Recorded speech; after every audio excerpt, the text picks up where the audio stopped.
focus on sharing knowledge and hand-holding.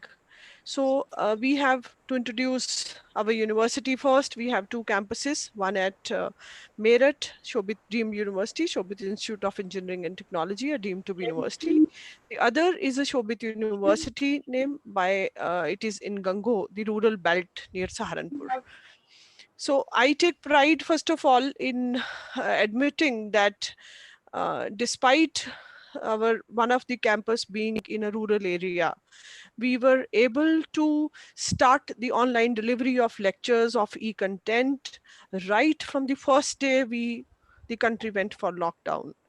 So both our campuses adopted the online method, the online delivery of e-content, and later on switched to the video calling and video conferencing with the student, delivery of the lectures on by way of videos. But we were the first one, I think, in this region to start with right from the first day of lockdown. While I was going through this COVID-19 is a pandemic, and a scary pandemic where the fear is not centralized to a country specific, to a region specific, but it is worldwide. So complete lockdown of the world means that the gravity of the pandemic is severe, and we are ready to admit it, seeing the number of cases rising every day. But when we look at from a teacher's, from a learner's point of view, I fully believe that it is a positive crisis as well. It is a positive crisis by way of learning. What the universities who aim at providing quality education, what they thought of implementing in the years to come, in 1 or 2 years maybe, they have taken it now. They are doing it now. So that switch over is such a big transformation wave that has happened with COVID-19, and it is much like uniform. It is uniform, much like this virus only, because everybody is taking it out. And while I was reading the New York Times on the internet, it is beautifully mentioned that this COVID-19 will create historical divide. Historical divide means the word is in two parts now. This is BC and AC, the word before Corona and the word after Corona. So we will find a complete transformation, and that will be worldwide, like this lockdown is worldwide. So there's a great learning that we have seen as the educators associated with learning process, associated with the students, that we were able to deliver everything which we intended to while in the classrooms, though technology will never replace. We agree with the fact that technology will never be able to replace good teachers. But yes, whatever was available, we made the best use of it. So I introduce myself first to all the panelists that I am Dr. Rashmi Nagpal. I am the professor and dean presently at Shobit Deemed University, Meerut, looking after School of Law and Constitutional Studies. And I am sure that all our panelists have gone through the same experience, the similar experience rather, while the delivery of lectures and student satisfaction. As far as the student satisfaction and the response is concerned, though I know they would be missing their peers because it's been long time, they were missing the campus, the all the fun that's been associated with the classroom teaching, that's for very sure. But still, whatever learning was to be done on campus, we've strived hard, all of us, to do it on the virtual platforms. So to start with, to begin with, let me call upon very esteemed panelist. She is ample experience as far as teaching is concerned, research is concerned, is Dr. Shilpa Jain with us. She's a gold medalist in her law program, 5 years law program, and completed her PhD in 2011 from Barkatullah University, Bhopal. Has teaching experience of over 12 years, and she's joined Dharmashastra National Law University, Jabalpur, but earlier taught at Hidayatullah National Law University, Raipur, and Rajiv Gandhi National University of Law, Punjab. She's completed one major project granted by National Human Rights Commission, New Delhi, and one minor project granted by Chandigarh State Commission for the Protection of Child Rights. She's been awarded fellowship by the Hague Academy of International Law, Hague, in the year 2014, and United States nations to attend the United Nations Regional Course in International Law at Thailand in 2012. She has to her credit 7 edited books and several research papers in the national and international reputed journals. So I'm so glad to have you, Dr. Shilpa, with us today. And please share, I would like you to share your online experience of teaching. What platform did you adopt? What ways did you adopt? Did we change the ways? One way not suitable, did we switch over to another because it's been over 2 months now?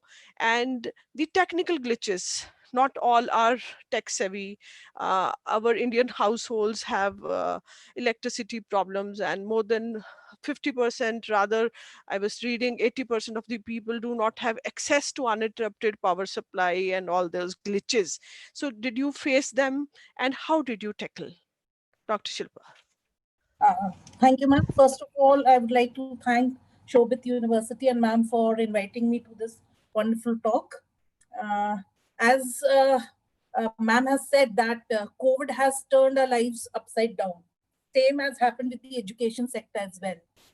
All of a sudden, we realized in the mid of March that students will no more be on campus and we cannot do the classroom teaching anymore. So there was a thought in everyone's mind, okay, how to start with or what more to be adopted in order to come down to a level where students would understand us much clearly. We were very confused at the starting and we did not know how to proceed with things. Then our Honorable Vice Chancellor, Professor Balraj Chauhan, he said a very interesting line, or you can say a very encouraging line to the staff. He said that when we experience the storm of life, we have to spread our wings. And this is what exactly we did. The storm of life, we tried to spread our wings. And luckily in Dharma Shastra, we have a very, very young lot with us. That is, the assistant professors are very young people who knew the online platforms. So they very quickly started that, yes, we can switch over to the virtual teaching learning process. And we started the process in the very month of March itself. On 22nd March, I suppose we started with the process. But again, for us who are in the late 30s, it was a very difficult experience because we had not been so technology savvy. We were just using our mails or PPTs at the max. But when we started teaching, it was not only an experience it was not a new experience for the students, but a new experience for the teachers as well. I would like to share here that COVID has taught us also a lot as teachers. A very interesting episode, a small episode I would like to share. I was teaching and I wanted to share a PPT. It was a very problematic situation for me because I did not know how to share the screen with the students. That was my first encounter with the technology. And then it was the students only who guided me. Ma'am, there's a button there is a button there, you press it up. And finally, so it's a teaching learning experience, not only for the students, but also for the teachers. The mediums which we chose, we started with uploading the online lectures because PPTs, the teachers started making PPTs and the audios were recorded and we started putting them on the Dharma Shastra YouTube channel we have. We started putting it up there. But the problem with that system was that the IT personnel who had to upload all the lectures could not come to the university every day. And he himself did not have that internet speed at his house to upload the lectures every day. So when in a week he found the time and came out, it was seen that students had around 30-40 lectures at a stretch to study. That created a problem. So we started having the request from the students that we are unable to do it because we each day get only 2 GB data. So they were also right in a sense, and we couldn't help it because we couldn't ask a IT person to come every day. So these were the initial problems we started having. Then some of our faculty members said that we can start with the online classes. Then we started with the online classes on Zoom. Then we encountered a problem that in Zoom, the paid version, we did not have the paid version. So the unpaid version could take a class only for 40 minutes. So every time we used to log in after 40 minutes, the entire thing was gone. Again, getting the students coming up, that was a problem. So it was a hidden trial method. Then from Zoom, somebody said that G Suite and Google platform would be more nice. Then we switched on to various mediums. But doing this, we adopted 3-4 things per se and principle.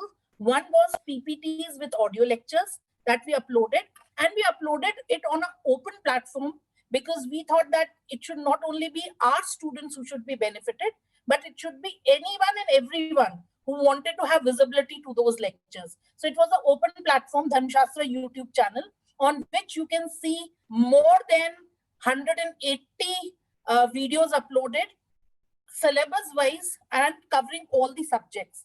So we finished with the entire syllabus as per our academic calendar by 15th of April.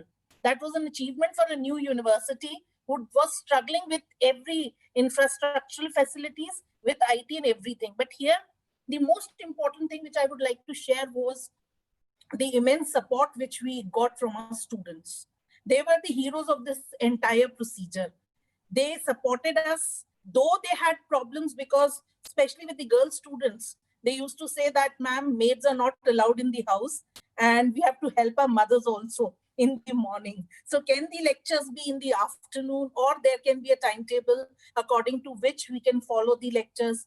So we took all that things into account, but with the support of the students, we could complete our syllabus and we can give 90%. I would not say 100% because the teachers were not fully satisfied. Switching on from real classroom teaching to virtual classroom teaching, it was not easy. They said that, ma'am, or they were rather, for my classes, I miss the kind of jokes we do with the students in between. The connect that was missing. It was just a delivery of the lecture where we could not even get the responses from the students. Their questions used to come in the mails, but that connect that we have with the students in the class, that was obviously missing in the whole procedure. Though we adopted the procedure because that was the need of the time. But the students also complained the same, that they could not ask their doubts at then and there. That was very, very necessary. They said that certain subjects we could not follow. So in order to avoid all this, some of the classes we switched on to the live class medium. Then the teachers used to take the live classes, and some teachers even took the classes on WhatsApp, video calling, so that they could listen to the students and answer then and there. So it was all a very interesting exercise that we did. But yes, campus was not as usual. We were missing them. We were missing their talks. We were missing their questions. And rather, we can say we were missing those complaints, which they do, and we enjoy solving them out. So those all things were missing. But yes, we adopted these mediums and did the syllabus, tried to do the syllabus so that students do not lag behind. Apart from that, we also took to several additional measures, like not only the classroom teaching or the usual lectures, but we took to additional classes like career counseling sessions, then what they can opt for in future, because that was just to release the stress under which they were there. And we used to enter into a dialogue, or we are still entering into a dialogue with the students very frequently, taking up their problems, because a lot of these students are under immense pressure. They are saying that we don't know how we are going to give our exams. We don't know, we are not carrying our notes. For us, for our student, it was even more difficult because they broke for their holy holidays in March 7th, and they were supposed to return on March 15th, which they could not. And they never anticipated that they will not be able to come. So they were not carrying their laptops with them. They were not carrying their notes with them. Many of them are working on the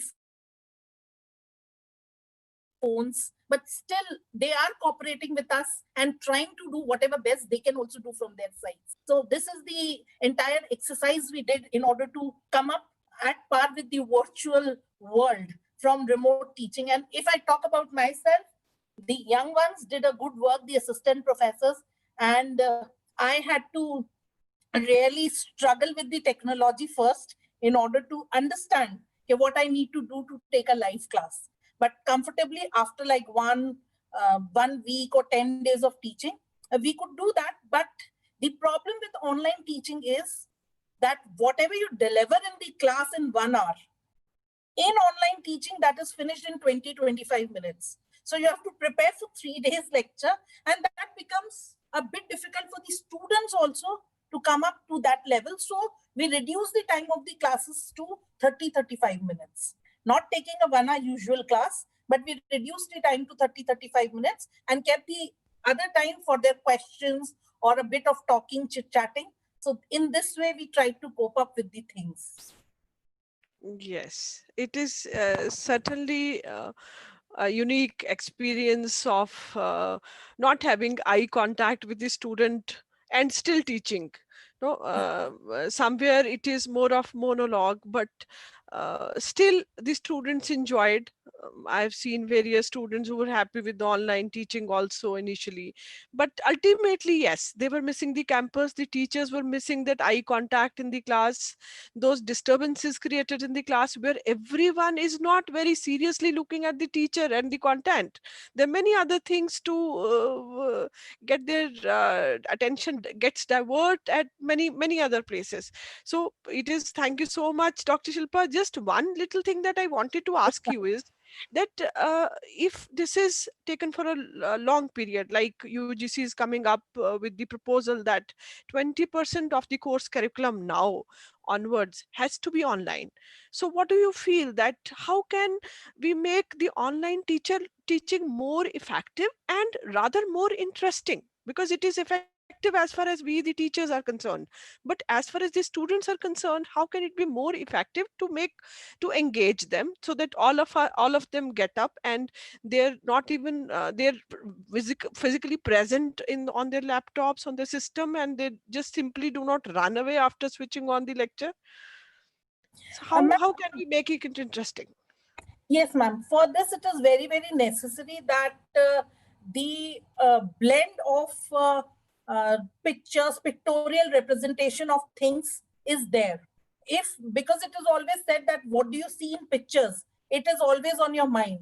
So we are trying now, our lectures, we are trying not to be only speaking, but yes, adopting somewhat like a cafeteria method of teaching, where we can discuss with them.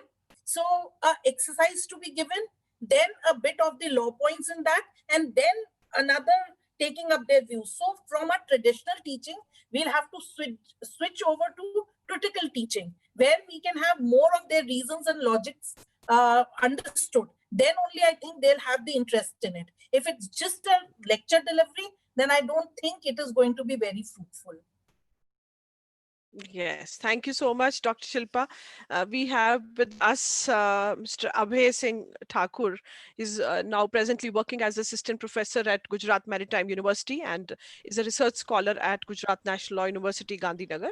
He's a Master of Law in International and Comparative Law from West Bengal National Law University, Kolkata, and has about 7 years of work experience and 3 years of industry experience, has multiple publications in his name with the reputed ones in Nalsar Air and Space Journal and USRL Ranchi's Journal and research paper and Amity Law School Journal, Dubai.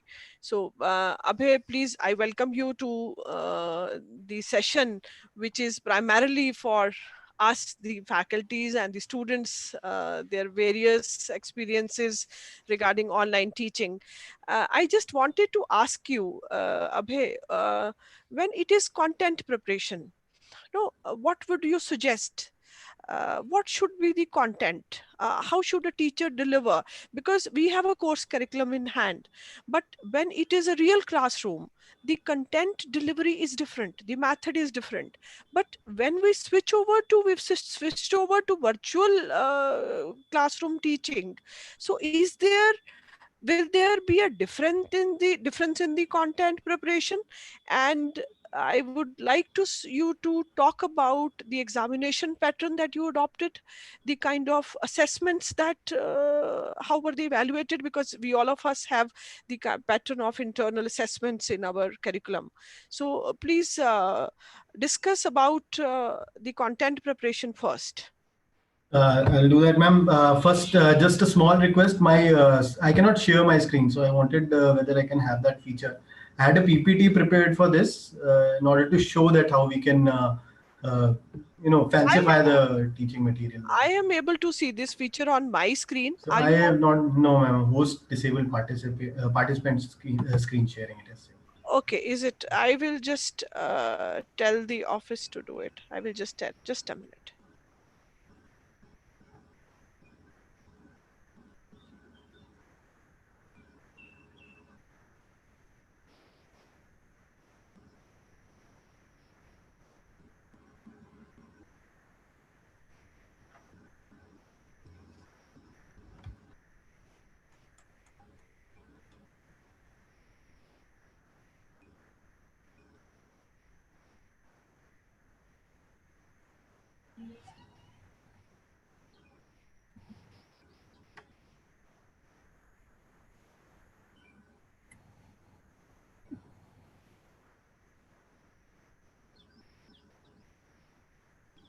You can do it now, Abe? Yes, ma'am. I can do it now. Yeah.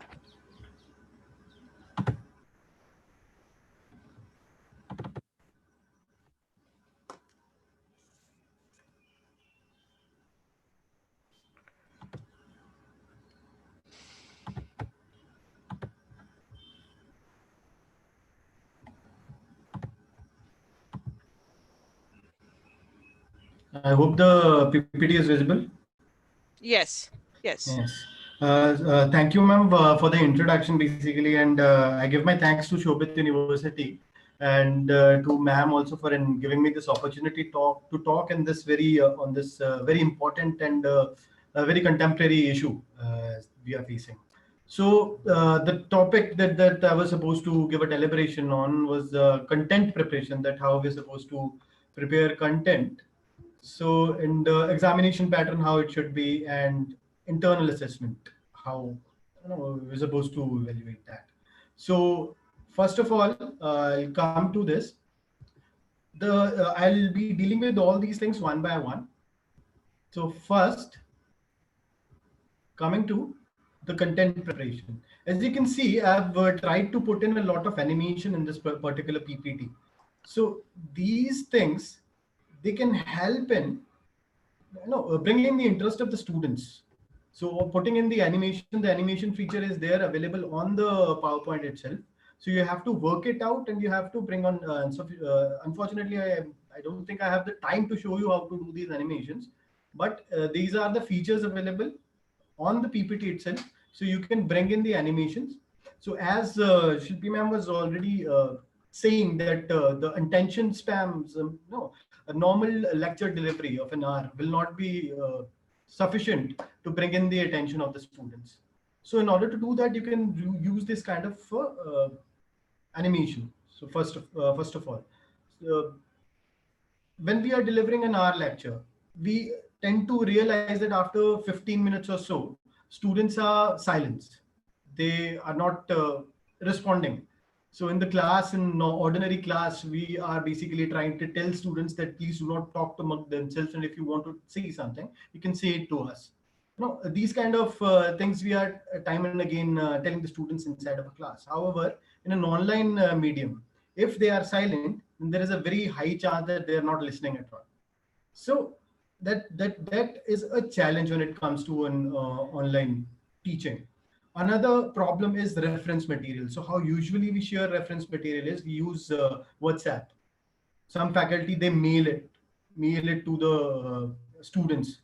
So that is also very difficult for the students to identify, to get when they need to go back to that particular material that has been sent to them. It's difficult for them, right? It's difficult for them to go back to that material. They're not able to find it. So that problem. Then contact with the peers, as ma'am was already saying, that a student, they miss the interaction. with the fellow students, with the other students, and all that important bonding, which is essential for development of the student. So that is missing. Joint learning task is also a challenge. So the solution that I kind of present for that is we can make these kind of animated screen, number one. Second, we can have a poll MCQ after every 15 minutes. I don't know whether this Zoom app has that particular feature, but we were using WebEx in our university. So we provide this pool kind of a feature. So MCQs, you'll highlight an MCQ to the student, and all of them, they have to fill in their answers, and their answers will come in the form of a poll. And later on, you can show this poll to the students, and or you can keep it with yourself. So it's basically up to you. And this polling system will ensure that all the students, they participate. And also one other thing I suggest is that these questions that you put, they should be fact based, so that everybody will be able to put in their views. So it should not be like define res judicata, or what is the meaning of res judicata, and you give 4 options. So no, so it's better that you kind of give them a fact-based questions, that A went to B's house and then murdered, and so what will be the situation in those scenarios. So those kind of questions will help more to attain the students, interest in the lecture that you're delivering. Second, this is another suggestion, that as ma'am was earlier stating, that 1 hour videos and uploading those 1 hour or 2 hour videos online is a challenging thing. And if the student have missed a couple of classes, they have to go back and again and go throughout, go through all these 30, 40 lectures or whatever. So I suggest, another suggestion is that we can make a 10 to 15 minutes summary, which kind of summarizes a lecture, 1 day lecture, what you have delivered. You try to make it a short video, and you kind of try to share that small video with the students. So this is another suggestion. And you can also enable collaborated tasks with the students, mood courts, activities, and other. You make the students as panelists, and you conduct your moods accordingly. So these are particular solutions to the content preparation to make it more attractive, and to make sure that the students sit through the whole lecture. Next, coming to the examination pattern. So the challenges that we face, first of all, the problem of copying. So the online teaching, online assessment method that has been used by many universities, some are using exam.net, and they're asking the students to write their answers on that particular website. Some are going through they're sending the questions through mail, and they're asking the students to write down the answers and give a scan, and send the scan back to them. So these kind of pattern, the problem of copying will always be there. There is no mentoring on the students as well. So you're not able to see the students, what they're doing, their activities and all. So that creates a problem, that there's a high chance that somebody, the parents, if they have advocates as their parents, or somebody, the partner, or they may team up to solve the question. So the cheating part, they cannot, no, you cannot escape from that particular part. Another thing some are doing, they're giving assignments to the students, that other than, if you're not supposed to, if you cannot give the online examination, you just submit the assignment. Now, assignment is not a proper way to evaluate a student. It is not something which is very suitable in every way to assess a student. So this also kind of defeats the purpose. So what is the solution to that? So first thing, we have to understand that I don't think that the traditional method of evaluation will help us in online examinations, in conducting the end term examination online. The traditional method of writing it down, on creating an end term examination of 60 marks or 80 marks or whatever. So I don't think that can work through online portal with the technology that we have today. So we'll have to move towards the continuous evaluation part. So this part can help. We can have these polls, questions. We can use Google Classrooms. and we can ask the questions on Google Classrooms, and we can make the students to have a discussion on the Google Classrooms. So those things will be a better mode to evaluate and assess the students, rather than going on with the traditional and the usual method of evaluation, which is the end-term examination. So so this is kind of a way that I suggest how the evaluation method should be changed. If we are to do this online, if we are to continue the examinations and everything, the learning process online. So these two PPTs have not made any kind of inserted any kind of animation, just to see that how usually PPTs are shown in the class. So by putting animation, these simple PPTs can be transformed into something more attractive. So anyways, coming to the last part, coming towards the internal assessment part. So the challenges, first of all, the challenges is that there is a very less interaction with the faculty. So students, they are not very much there. They cannot interact very much with the faculties as they can when the universities are open. So what they can do is the faculties, they can allot a particular time. They can say that you can, it's basically up to the discretion of the faculty how they want to run their course. So they can say basically from 2 to 4, you can contact and you can have my guidance to form this assignment, or they want to consult any kind of consultation, they can give a particular time set to the student, so that they will also not hesitate or be reluctant to call the faculty at that particular time. So these kind of things, to increase the faculty and student interaction, this is something which has to be done. So the meeting, as there is less meeting between the students and the faculty, so we can solve this issue by giving them a time in which they can give a call.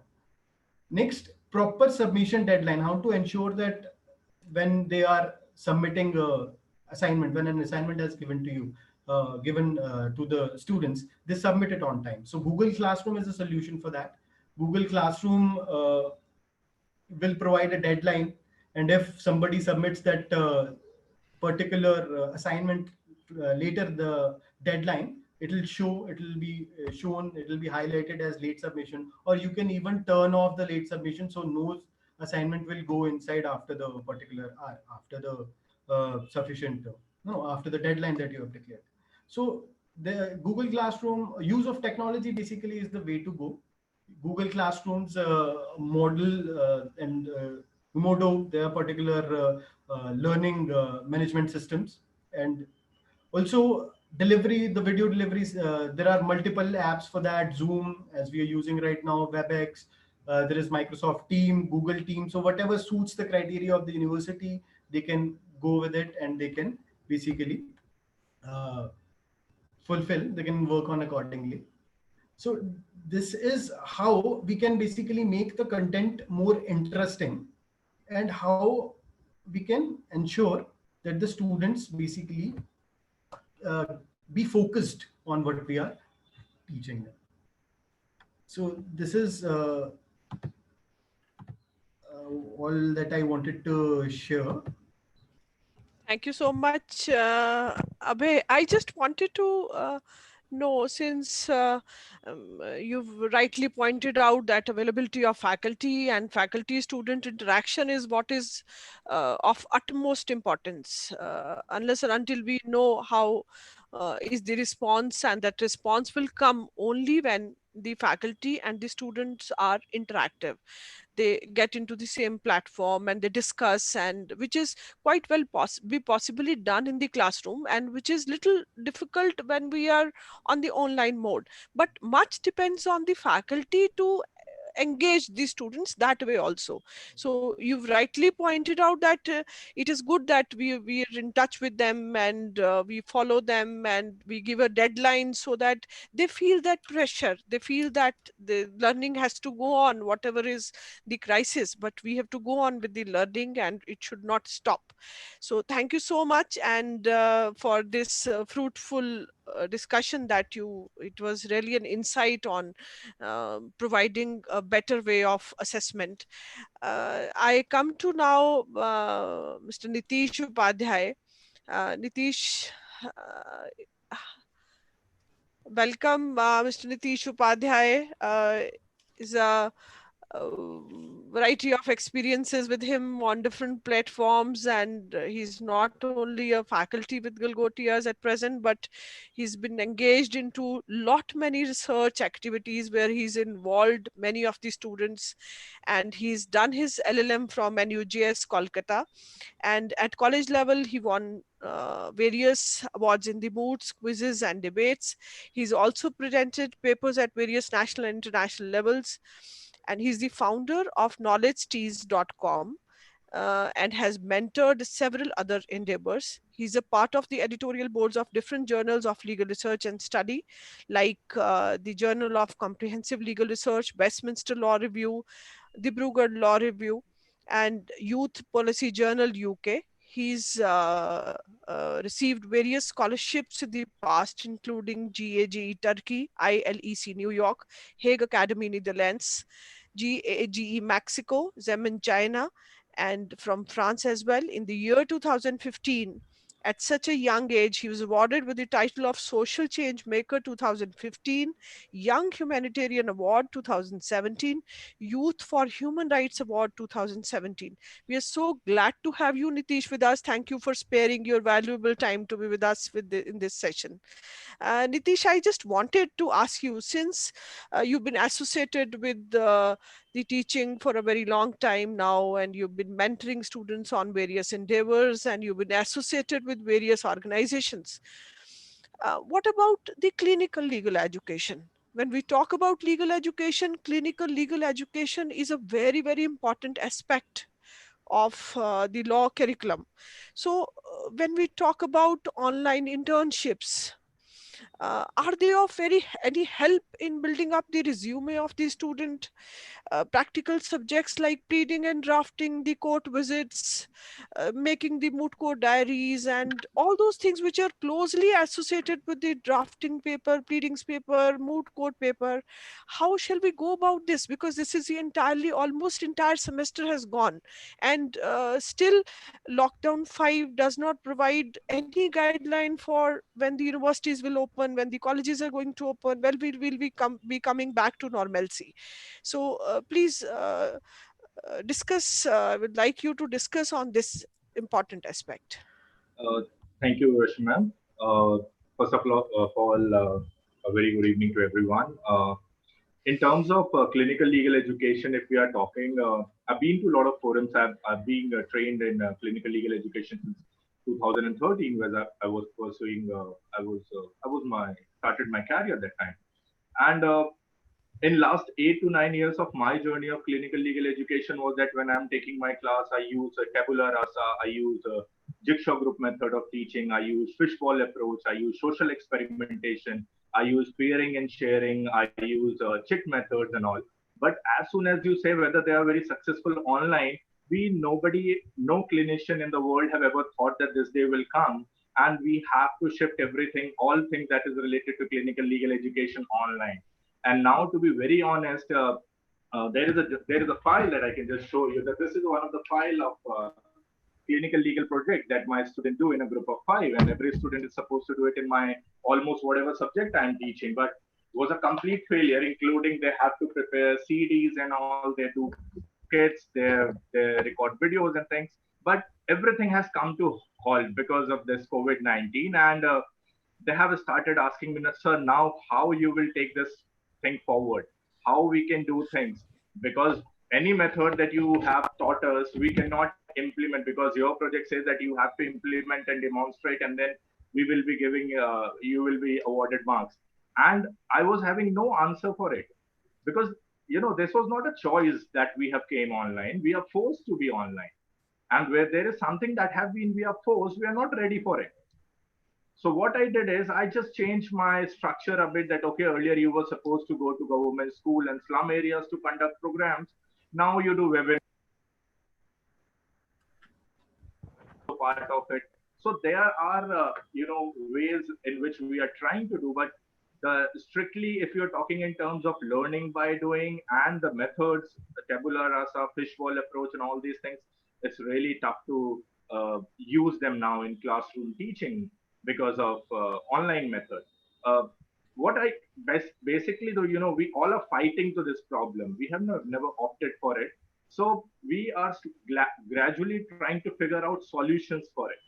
So I'm also trying to figure out certain solutions. So I have started saying that, okay, now you do this. So you create a picture, you explain the picture, and then you also find out the song, and then you associate the song with the picture, then associate them with UDHR, then associate that with Constitution of India. So there is a lot of need of deliberation and discussion of how clinical legal education will be taking forward in online method. But as soon as this lockdown and things will get over, thing will be normal whenever we are able to go back to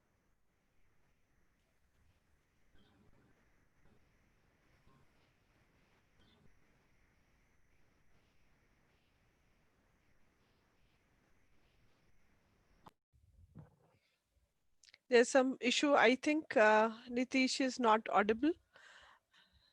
I think we are not able to hear him.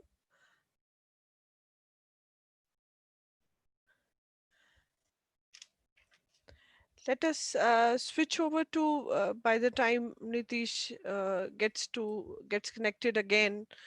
Some technical hitch is there. Uh, Come to Dr. Garima Tiwari. Garima, we're so pleased to have you with us today. You are from a comparatively newer law school, a new university, and since all of us have switched to this mode of teaching, and you are most welcome to our session. Garima is working, Dr. Garima Tiwari is currently working as assistant professor at School of Law, Bennett University. And she's previously worked with the National Judicial Academy Bhopal and Lexidale International Policy Consulting, Cambridge. Dr. Tiwari received her PhD with full scholarship from University of Camerino, Italy. She has spent research projects periods at the University of Copenhagen, Denmark, and Oxford University, UK, United Kingdom. She has an LLM in International Crime and Justice from United Nations Inter-Regional Crime and Justice Research Center in collaboration with University of Torino, Italy. She received her BLLB honors degree from National Law School, Bhopal, and was awarded the 2012 Justice Makers Fellowship by International Bridges to Justice, Switzerland, for her work on prison reforms. She has several publications, including 6 books to her name, and has presented her work at several forums of national and international repute. Garima, since Dr. Garima, most welcome to the session. You have had varied experiences of being taught at National Law University Bhopal on one hand, and then your PhD is from Italy, your LLM is from UK, I guess. Yeah. Yeah. How do you find what do you feel that first of all, where are we different so far as the research is concerned?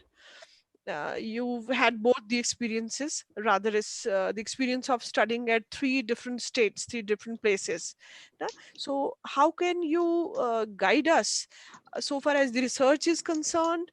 And since your university has a foreign collaboration with Cornell University, so please throw some light on, one, the research aspects, and two, the future of this foreign collaboration student exchange programs. Yes, Dr. Garima. Thank you so much, Rashmi ma'am, for inviting me. I hope I'm audible. Yeah. Okay, perfect. Well, actually, we'll come back to Nitish sir just in 5 minutes time. Let Garima finish. No problem. Yeah, some issue. Yes. There was a power cut at my zone, so yeah, this is again one thing that you have to fight during COVID. Yeah. Right. So first of all, I'd like to say that yes, the research experience in both the countries in 4 jurisdictions has been quite interesting for me, because while in LLM I didn't have to do that much of research component.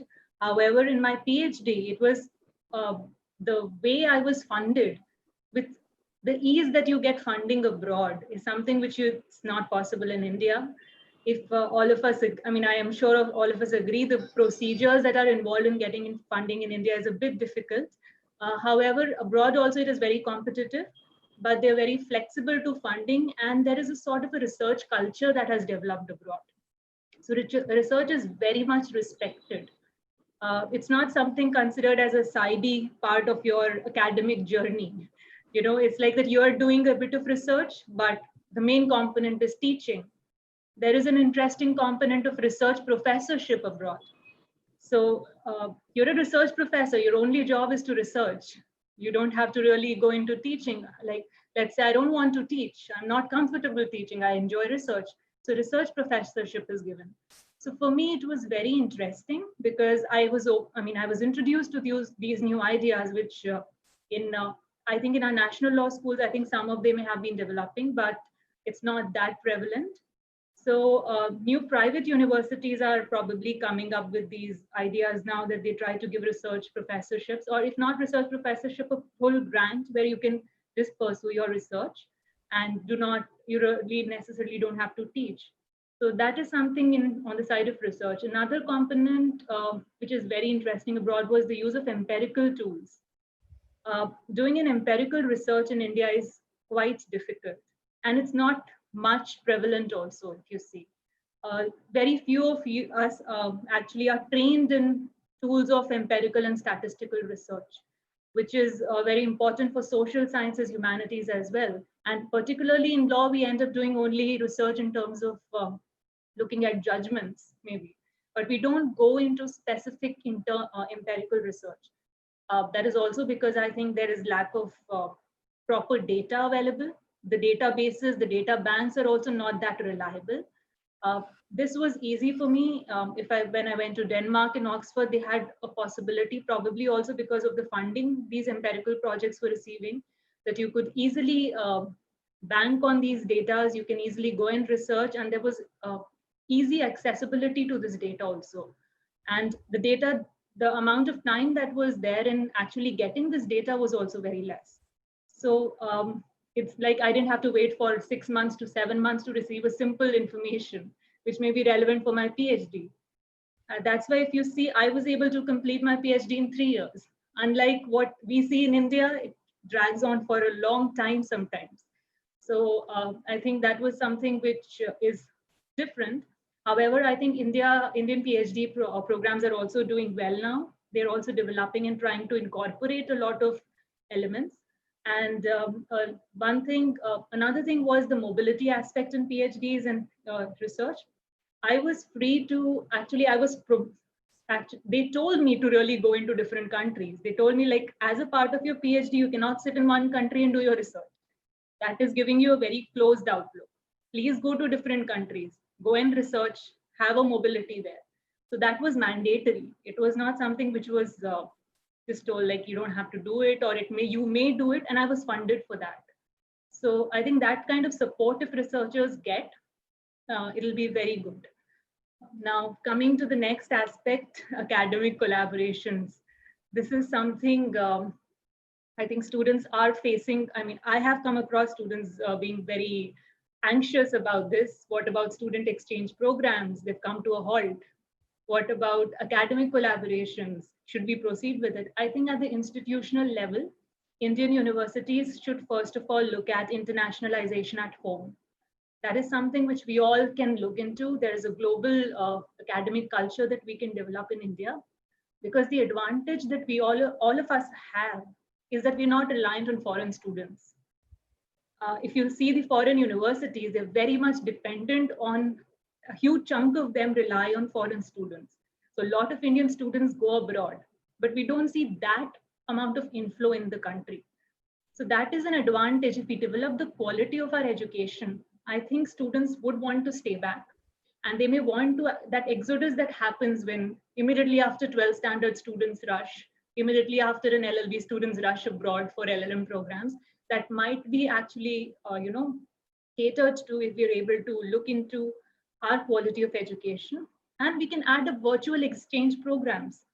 I just completed a program. We're worried that Italy is doing, Italy has a problem. However, with my university, I just completed a spring school. Italy is also doing a lot of schools, and there was a virtual exchange workshop model that they adopted. We were divided into groups. We deliberated upon projects. We came up with a final report, and all of us were sitting in different countries.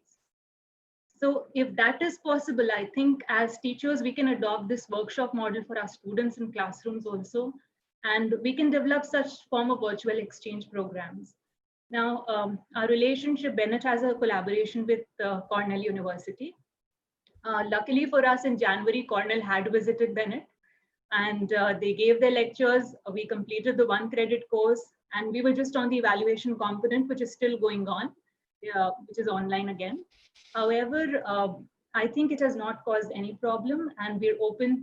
We've told them, and they're actually trying to build up a new program for January.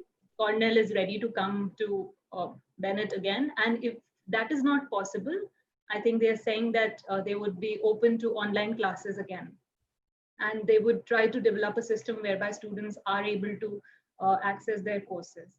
Now, there are a few things that have come up for final year students. Bennett does not have final year students, but because I deal with the academic collaborations, I have actually tried to look into what are the issues regarding the student exchange programs and LLM programs when students want to go abroad.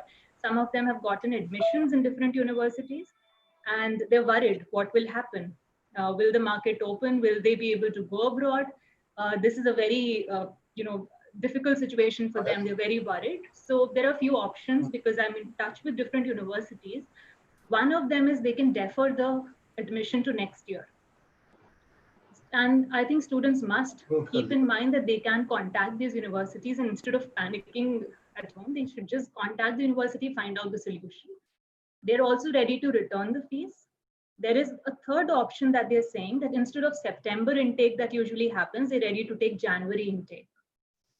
Okay, and the fourth option that these universities are offering abroad, particularly in UK, they're saying that what they would do is that instead of starting their on campus because of visa restrictions and all, they're going to start off again with the online classes. And this could be actually taken up later on when the visa requirements and other regulatory measures are free, they can then go abroad. So there are lots of options available, and students should try to take advantage of this. They should not just panic and start feeling that, okay, now I have to take a gap year, because there's a panic when it comes to going abroad because a lot of them bank on it, and they should try to search for other options as well. So that is something which is very much possible. I also came across one interesting project. Yes, ma'am. Okay, thank you, Dr. Garima, so much. I just wanted to know one more question from you, since all of us have followed some pattern of assessment for the students to get promoted to the next semester, or if they are in the final semester, then their degrees are at stake, their bar council license is at stake, and we do not, no university wants to just linger it on. And we've all adopted some method of evaluation so that they get promoted, right? Some have the system of internal assessment, some are promoting on the basis of the previous semester grades, and whatever pattern we are adopting so far as the assessments are concerned.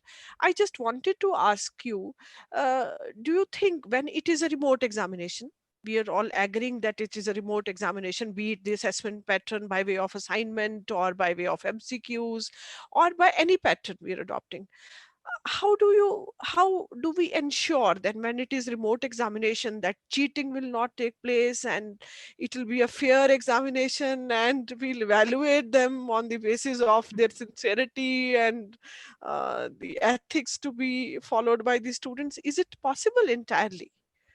I don't think so it's possible entirely that it's going to be a completely ethical exam in terms of how we were doing in traditional mode. But we must also understand, and I think UGC has also supported this, that let's have open book exams.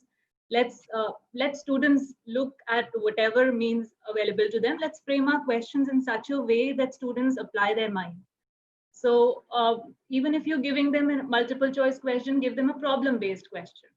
Like what we have adopted, we are using learning management system already. And even before COVID, we were supposed to, it was mandatory for us to upload all our material on that system.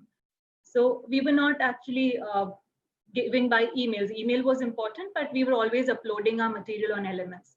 So when this happened, LMS already had an inbuilt feature of assignment submission. I was already used to taking the assignments online via that LMS. I was also used to taking multiple choice questions for internal evaluation. And students were also aware of it. Okay, so I think when UGC is saying that this 20% component of online examination should happen, it is very much possible, because I think Bennett was doing it from the very beginning. And what we did was that we conducted online vivas. Each and every viva is also recorded.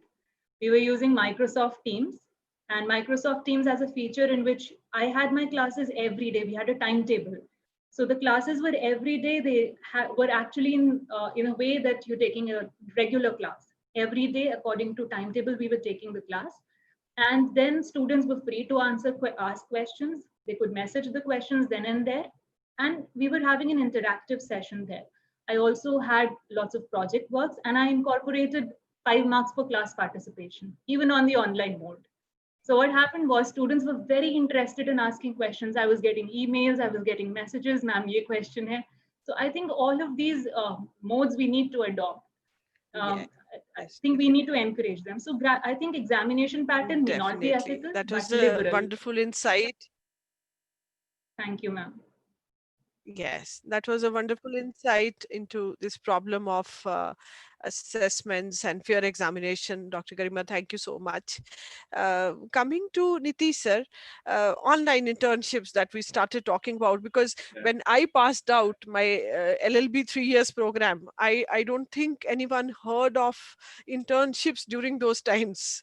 We did not go for any internship except those a fortnight visit to the district courts of Chandigarh. That was all by the name of internship, which some attended, some did not go at all. So now it is a complete switchover where internship has become the focus, and we are receiving mails from various law firms for sending the students, enrolling the students in online internship. So I'm generally asked many questions. The students are coming up, whether is it useful, whether is it helpful in building up their resume. So Nitish, please throw some light on this. Okay. Regarding online internship, on a very honest note, again, I say that we have not chosen this time. We have not even chosen online internships. So if students are asking whether it will help me out in my CV, ask them whether do you have any other option. If you have any other option where you can go and do something, do it. But you don't have any option like that. If let's say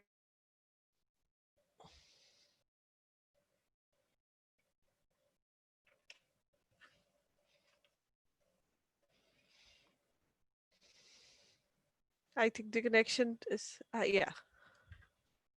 Can you hear us, Nitish? Yes, ma'am. Again, light off, and I'm just through my mobile now. Okay. Okay.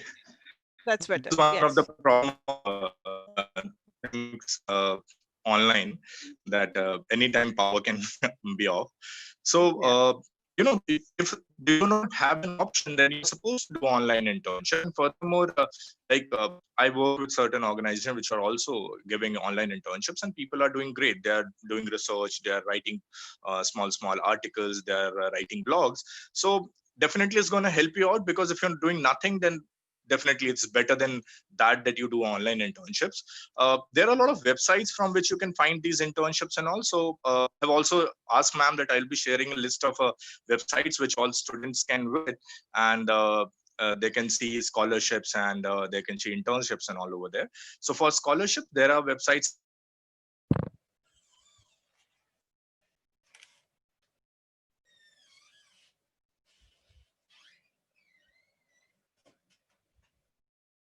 I think the connection is lost again. Nitish, there is some issue that we're not able to hear you. I think when he gets connected, we'll connect with him again. There are a few questions that the students and viewers have sent us, which is regarding the benefit that they will get from online internship, which Nitish was about to answer. And primarily, some of the students are concerned about the moot courts, that universities are conducting virtual moot courts. And Okay. okay, Sorry, Nitish, ma'am. Extremely. I'll just finish up with the website list very fast yes, because I don't know how yes, this is going to happen with the yes, frequent power please cut. go ahead. Please go ahead. So Youth Opportunity is the first website, Youth OP. The next is Opportunity Point, Opportunity POINT, Opportunity Point. Next website for scholarship is Opportunity Wow. So you can also go for short-term scholarships related to summer school, winter school, youth programs, youth forum, leadership forum, boot camp. So even students from first year and second year can apply for scholarships. The next website is ARMACAD, ARMACAD, ARMACAD. Next website is Incomics, INCOMICS, INCOMICS. Next is Opportunity Wow is done. Next is We Make Scholar, We Make Scholar. And the last website for scholarship, which is very good, is scholarshippositions.com. Scholarshippositions.com. Then for websites where you can find a lot of law events, call for paper, conferences and all. So you have a website called Loctopus. Most of the people must already be knowing about it. Then my website Knowledge Teas is there. Then the third website is Law Of, LAWOF, Law Of. Fourth website is Legal Bites, Legal BITES. And the last one in list is recently launched is Kachehari.in, KATCHERI.in, Kachehari.in. And for online internships, you can find from the website, there is a website called Click Internship, CLICK Internship. Then there is a website called Internshala, Intern SHALA, Internshala. Then there is a website called Let's Intern, Let's Intern. And last website is 2019. So this is the whole list of the websites which provides you scholarships, which provides you call for paper, conferences and internships. And definitely I agree with Dr. Garima. If you are doing PhD in India, I took almost 7 years. I submitted this year for my PhD at NUJS. And because of the COVID, my final defense was postponed. God knows when it will happen next. But still, there are a lot of opportunities for a young generation to go and do all these programs. So there is a list of websites. You can find n number of events. And all these programs happen usually in summer and winter. So they will not always clash with your exams. So you need not to worry. And you can opt and you can apply. You only require SOP and LOR. So you require one SOP, statement of purpose, why you want to go for that conference or course, and 2 letter of recommendation that, okay, this person is of a good character and behavior and research skills and all. And that will suffice your purpose and you can apply. So with these, I think if there is any question, you can ask. And if this time there is a power cut, please, I'm really sorry. Close the program then. No issue. No, it doesn't matter.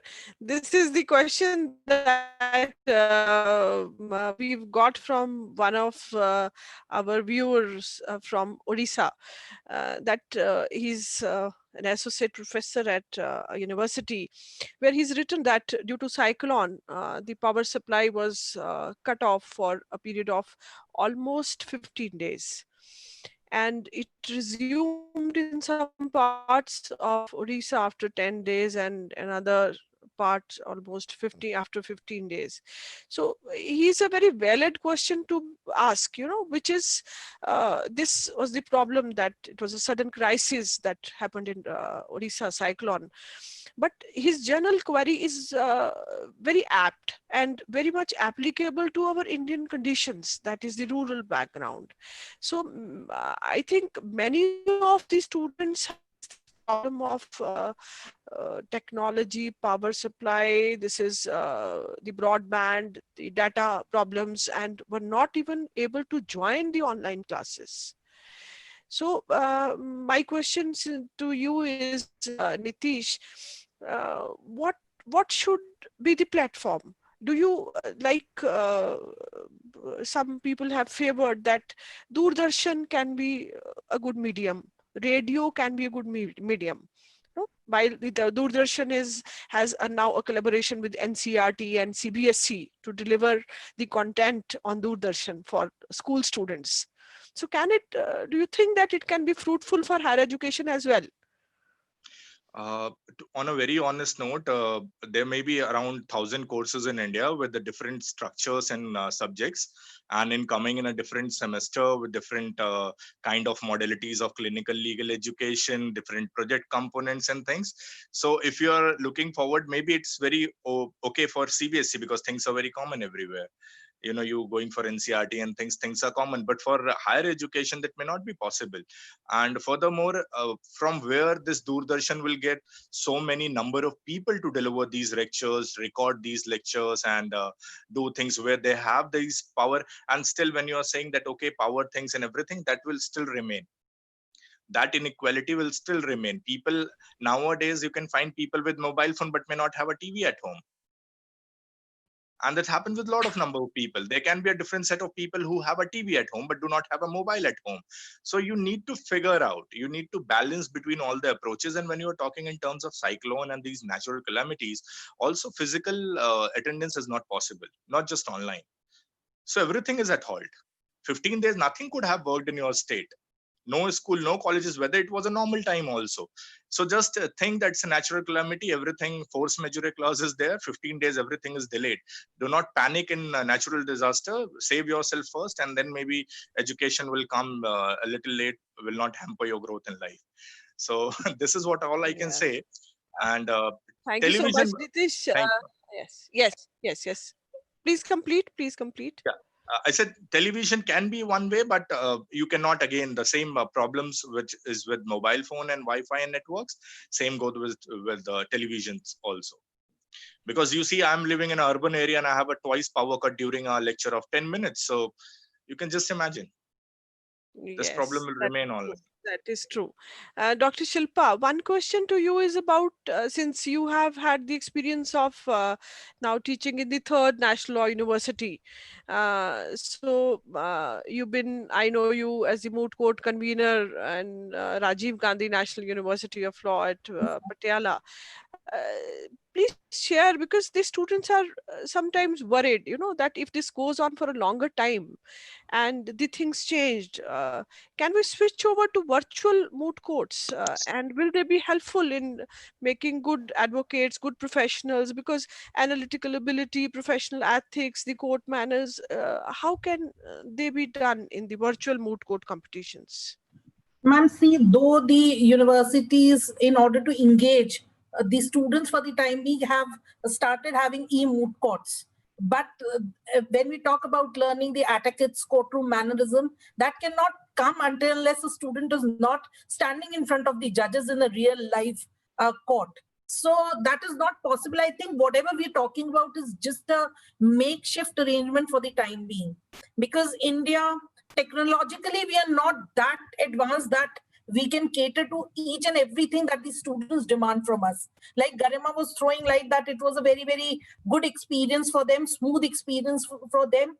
That was because the university is already technologically advanced, which is not the case for each and every institution in India. So this is, we can say it's just a makeshift arrangement for the time being. And if all the needs of the students have to be catered to, there needs to be certain planning to be done beforehand. And this shift can be, if we want to shift on online mode, then a small, or we can say preparations have to be done on different platforms in order to have that kind of shift from real classroom or real moot room practices to the online moot room practices. So moots, though they can be engaging for the time being, but they cannot replace the real moot court training that the students are being imparted with. Yes. Some of the parents that we came across complained of that this mode of teaching where the student is not going to the campus has resulted in the psychological issues, stress, sleeping problems, and other issues which are mostly related to the psychological disorder. Maybe that is temporary, but it is a cause of worry to the parents when the young students are behaving in an indifferent manner. Uh, I take pride in sharing that we at Shobit University, we have a Center for Psychology and Human Behavior. We've opened a 24/7 counseling center. So my question to you is, anyone can answer, uh, did we face any of the university, any of the student, did we come across any complaint of such a sort? And do we find that students have behaved differently with the faculty online, or there's a complaint from the parents that they're sitting at home for a longer time and this has resulted in so and so and such problem? So I would like each one of you to share if you've come across any such issue, and how do we deal with it as a faculty, as a mentor of the student? Ma'am, as such, we have not, for myself or for my colleagues, we have not encountered any problem of this sort, because might be we are in a higher education institute and they are the university students. But I think this might be a problem with the school going students, because they are too connected with their teachers, because they treat their teachers in a different way rather than what university students do. So we did not come per se with any such problem or any such complaint. But yes, these students, after a time, they were very, very energetic, and they participated very well for initial 15-20 days. Then this exercise became very boring for them. They want to come back to the campus, because they say that the blend of studies is with the campus life only. We can't do it from the home. And many students have complained that since they have COVID patients near their house, they are not feeling well or in a mood to study, or they are seeing all things happening around them, so they cannot concentrate on things. So these are the problems that we have encountered, but as such, not like they cannot do it, but they want to enjoy the campus life along with online, Yes. along with the teaching. Very true, very true. Did you come across, Abhay, any such problem at Gandhinagar? Because the adolescents also, it is not that only the school children would behave differently. It is the indifferent behavior when they're at home for a longer period of time and not engaged in a very, very productive activity. Parents are not able to watch them as to what are they doing. So this stress, this kind of disorder, though temporary, but is very common. Ma'am, not as such. We actually don't have graduate student. Also, we have LLM students. So we have even senior students. So they They are at uh, task always. They're at work. They're doing something. Yes, yes. yes. So That is not that is so much, true. but yes, this thing that they were a bit. Um, they also wanted to come back to the university, and they had this one issue of I having a think the free voice full. is break. Hello. Yes, ma'am. Am I audible? Yes, yes, yes. Now. Yes, they have one issue of not able to come at the faculty for a dissertation consultation at the time they wanted. So for that, the only thing we could have told them is to give us a call at any time or video call or whatever they're comfortable with. So Yes. that's the only thing. Otherwise, no such issue. Nitish, some people are writing about, some students probably are writing to have the list of all those internships that you told. So you can mail it to us and we will mail it to the viewers because they are not able to write it all through. And thank you so much for joining us today. And uh, while I was going through one of the articles of Michael Moore, from the chief executive of GSB Asset Management Systems in the New York Times, which was very interesting to share with all of you, that very beautifully wrote that along with their students, the faculties were also thrown into the deep end of the pool for digital learning and asked to swim. He says very rightly that some will sink, some will crawl to the edge of the pool and climb out, and they will never go back to the pool ever again. But important for all of us, but many will figure out what to do and how to kick and how to then stay afloat. So it is how we take the crisis. It is how we kick and how we stay afloat for the students and for our career as well, to be learners all through our lives. So thank you so much for joining us today, Abhay sir, Nitish, Dr. Shilpa, Dr. Garima. Thank you so much to be with us today. I think it was a very, very fruitful session where we intend to call up more panelists from various universities to share their experience, because ultimately it is a blended learning, blended, that all the world is now together. The entire world has come up together to fight with COVID-19, irrespective of the boundaries, the religion, the culture. So the same is with online learning. The more we are sharing, I think the more we are learning. Thank you so much for joining us. Thank you once Thank you so again, much. and Thank glad you, to ma'am. have you with us today. Thank you. Thank you. Thank you.